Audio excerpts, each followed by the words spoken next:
All right, so this is our continuous coverage of this high-voltage election in Bihar, and we are 3 hours into the counting process, and now the leads will begin to solidify. And the way things are looking, it does appear to be nothing less than a tsunami or a landslide victory. 194, that is where the Bharatiya Janata Party and the JDU combined stands. The JDU is the bigger partner of this alliance, while in the opposition camp, in the Mahagathbandhan, things haven't gone as they were hoping they would. The RJD is down to 46, and it is the RJD that is the bigger partner, while the Congress has not even been able to break into a two-digit figure. Diksha, this is something that few people expected all through campaigning and even during the time of voting. No one expected that this could be what we would be looking at on the day of the election results, where the Bharatiya Janata Party is way ahead along with the JDU. And Nitish Kumar, you know, he is a politician for all seasons. He's been called the Palti Kumar. He's been called the Sushasan Babu of Bihar. Despite of that, you know, consider this. The average age of a Bihari individual at this moment is just 22 years old. And Nitish Kumar has been in charge of the state for 20 years. And people still think that he's the man to lead them forward into the future.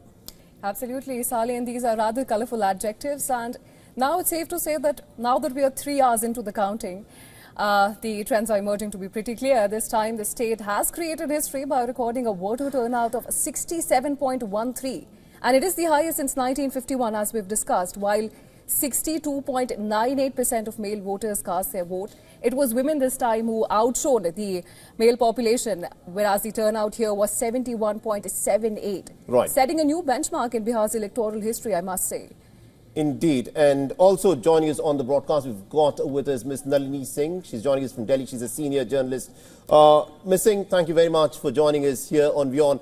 Now, we've got a poster on our screens at the moment, and it has got Nitish Kumar's face very prominently on it, and it says, Tiger Abhi Zinda Hai. So Nitish Kumar is the tiger of Bihar who looks all set, it appears, to be the chief minister again, even though he's been in charge of the state for the last 20 plus years. How do you read these leads and trends that we're looking at? Muhammad Saleh and Diksha, hi.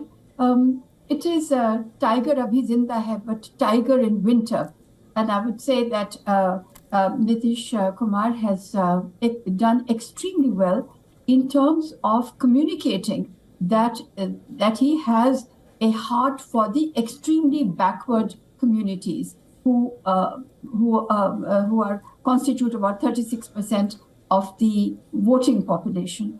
So I would say that the fact that there are two things here. One of the ones, let me give you the major headline in my head just now, that this is a huge step for the NDA for the general elections of 2029. Right. Bihar with 40 seats is something that the NDA will now bank on, and 2029, as election calendars go, is not that far away. The second thing that occurs to me is that the EBC, the extremely backward castes and communities, have benefited from what Nitish Kumar has done, whether it is obviously legal, but whether it is ethical is something we can discuss later. But the fact that there has been to the women, first of all, starting with cycles, with reservations at the local level, panchayat, etc., then going up to the fact that he provided 125 watts of power free per household. Then coming closer, he has then not only, we'll talk about 10,000 later, but the old age pension has gone up from 400 rupees to 1,100 rupees. And then, of course, the 10,000 rupees cash, which has gone into the accounts of the women with a promise of making it 2 lakh rupees, 200,000 rupees later if they do well. Now, all this, now there is a term in Bihar which says, who is the Mukhiya of my house? Who is the, who's the father figure? Who's the my bap of my house? And Nitish Kumar has been able to conflate the family with himself. So he's their mukhya. If there is nobody else to look after them, then there is Nitish Kumar. Now, and not only this, I mean, Nitish Kumar has also benefited from the roads that have been constructed, from the water which has gone in, from the toilets which may or may not be in use in 100%, but they're all there. So this forms the basis. This is why I'm saying that for me, what has worked for Nitish Babu, as they call him, is that he's communicated a benign presence. He has overlooked the fact that there is a high amount of corruption, of retail corruption in Bihar. He's been able to paper it over, and he has been able to show that he will, or he has been able to highlight that should the other party come along, then the extremely backward caste are going to be dominated again by the Yadavs, etc. Ms. Singh, I think you've made several important points. You've made several important points as to why things seem to have worked out for Nitish Kumar.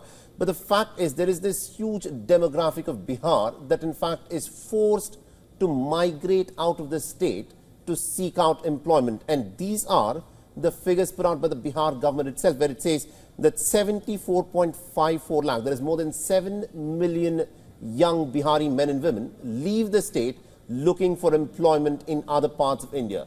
Now, a lot of these people were back home for Chhath Puja. Many of them stayed back perhaps to vote.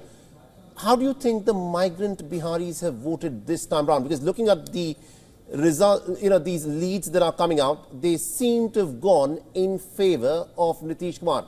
But the fact is, in the last 20 years that he's been in charge of the state, there is very little employment generation that has been done within Bihar.